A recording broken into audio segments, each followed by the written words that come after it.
नमस्कार दोस्तों, आज हम कक्षा 8वीं विषय सामाजिक विज्ञान का वार्षिक परीक्षा का पेपर देख रहे हैं 2024 का।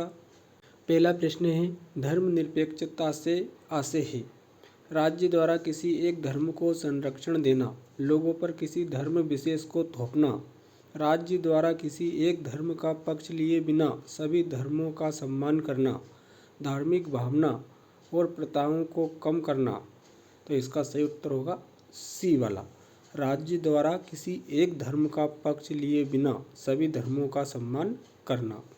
दूसरा प्रश्न है, भारतीय संविधान के अनुच्छेद 21 के अंतर्गत पानी को जीवन का अधिकार मानने का क्या आशय है? पानी तक सार्वभौमिक पहुँच, गरीब व्यक्ति तक पानी की पहुँच, अमीर व्यक्ति तक पानी की पहुँच, विशेष वर्ग तक पानी की पहुँच। तो पानी सभी जगह पहुँचना चाहिए, इसलिए इसका सही उत्तर होगा ए वाला, पानी तक सार्वभौमिक पहुँच, सभी के पास पानी पहुँचना चाहिए। तीसरा है, जेम्स मिल द्वारा लिखित पुस्तक का नाम है the history of American, the history of British India, the history of Bharat, British India. तो इसका सही उत्तर होगा सी वाला, द हिस्ट्री ऑफ भारत। उसके बाद में प्रश्न क्रमांक 4 है, कुछ समय के लिए बिना खेती छोड़ दी गई जमीन को कहा जाता है? तो उसको तुषार भूमि, परती भूमि, दोमट भूमि, बंजर भूमि। तो उसको परती भूमि कहते हैं। अधिक समय तक छोड़ दिया जाता है तो उसे बंजर भूमि कहते हैं। प्रश्न क्रमांक 5 है अपना, जन साधारण को जन सुविधा मुहैया कराने का दायित्व है जन सामान्य का, उद्योगपतियों का, सरकार का, पुलिस का? तो सरकार का। जन साधारण को जन सुविधा मुहैया कराने का दायित्व सरकार का होता है। उसके बाद में प्रश्न क्रमांक 6 से लेकर 10 तक रिक्त स्थान थे। प्रश्न क्रमांक 6 है अपना, भारतीय संविधान में 6 से 14 वर्ष की आयु के सभी बच्चों को की गारंटी दी गई है। तो निःशुल्क शिक्षा की गारंटी दी गई है। तो रिक्त स्थान में आ जाएगा निःशुल्क शिक्षा। उसके बाद में प्रश्न क्रमांक 7 है अपना, मुंबई की उपनगरीय रेलवे एक अच्छी परिवहन प्रणाली है। तो इसमें रिक्त स्थान में जाएगा परागमन, प्रश्न क्रमांक 7 के रिक्त स्थान में। उसके बाद में प्रश्न क्रमांक 8 है अपना, झूम खेती में बीज बोने के तरीकों को कहा जाता है? तो प्रश्न क्रमांक 8 का उत्तर होगा छितराना।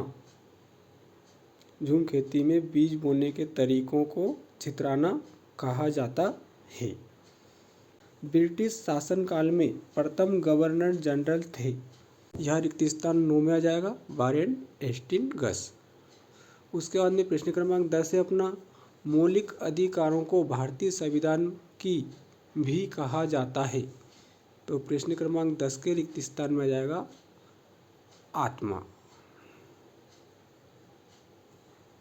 मौलिक अधिकारों को भारतीय संविधान की आत्मा भी कहा जाता है। उसके बाद में प्रश्न क्रमांक 11 है, घरेलू हिंसा से आप क्या समझते हैं? प्रश्न क्रमांक 12 है, पानी से होने वाली बीमारियों के नाम लिखिए।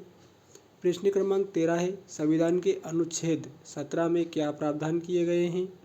प्रश्न क्रमांक 14 है, सन 1857 ईस्वी की क्रांति में भारतीय सैनिक क्यों सम्मिलित हुए? और प्रश्न क्रमांक 15 है, औपनिवेशिक काल में जाति और सामाजिक सुधार किस प्रकार हुए थे? इससे समाज में क्या परिवर्तन हुए? और प्रश्न क्रमांक 16 है, सतत पोषणीय विकास क्या है? तो इन सभी प्रश्नों के उत्तर हम देख लेते हैं एक साथ, प्रश्न क्रमांक 11 से 16 तक के।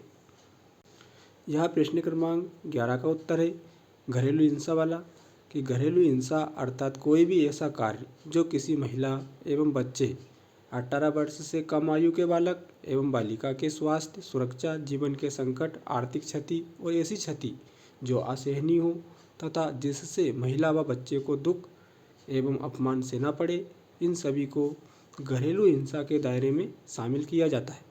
यह प्रश्न क्रमांक 11 का उत्तर होगा। प्रश्न क्रमांक 12 का उत्तर होगा, दूषित पानी से होने वाली बीमारियों के नाम। दस्त, पेट में दर्द, पेचिश, हैजा, हेपेटाइटिस आदि बीमारियां दूषित पानी से होने वाली बीमारियां हैं। उसके बाद में प्रश्न क्रमांक 13 का उत्तर देखते हैं हम। तो प्रश्न क्रमांक 13 का उत्तर आपको दे रखा है, आप पढ़ सकते हो कि भारत के संविधान के अनुच्छेद 17 के अंतर्गत अस्पृश्यता की प्रथा के उन्मूलन के कार्य के भाग के रूप में भारत सरकार ने भारतीय समाज के सर्वाधिक वंचित समुदायों के साथ समानता के व्यवहार और न्याय के प्रति वचनबद्ध कानून के रूप में 2 विशेष और सामाजिक रूप से अर्थपूर्ण अधिनियम बनाए थे। यह प्रश्न क्रमांक 13 का उत्तर होगा। उसके बाद में प्रश्न क्रमांक 14 का उत्तर देख लेते हैं हम। सन 1857 ईस्वी की क्रांति में भारतीय सैनिकों के सम्मिलित होने के निम्नलिखित कारण थे। भारतीय सैनिकों के साथ अपमान व्यवहार पहला कारण। दूसरा कारण उच्च पदों पर नियुक्ति करने से वंचित। तीसरा कारण भारतीय सैनिकों की तुलना में कम वेतन। और चौथा कारण चर्बी वाले कारतूस का मुद्दा। उसके बाद में प्रश्न क्रमांक 16 का उत्तर देख लेते हैं हम। सतत पोषणी विकास का क्या अर्थ है या किसे कहते हैं, यह प्रश्न आया था। तो सतत पोषणी विकास का अर्थ है एक ऐसा विकास जिसमें भविष्य में होने वाली पीढ़ियों की आवश्यकता पूर्ति को प्रभावित किए बिना वर्तमान पीढ़ी द्वारा अपनी आवश्यकता की पूर्ति करना। उसके बाद प्रश्न क्रमांक 17 है अपना। प्रश्न क्रमांक 17 है, झोंका भट्टी किस प्रकार कार्य करती है? जनसंख्या परिवर्तन को प्रभावित करने वाले किन्हीं 2 कारकों की भूमिका का वर्णन कीजिए।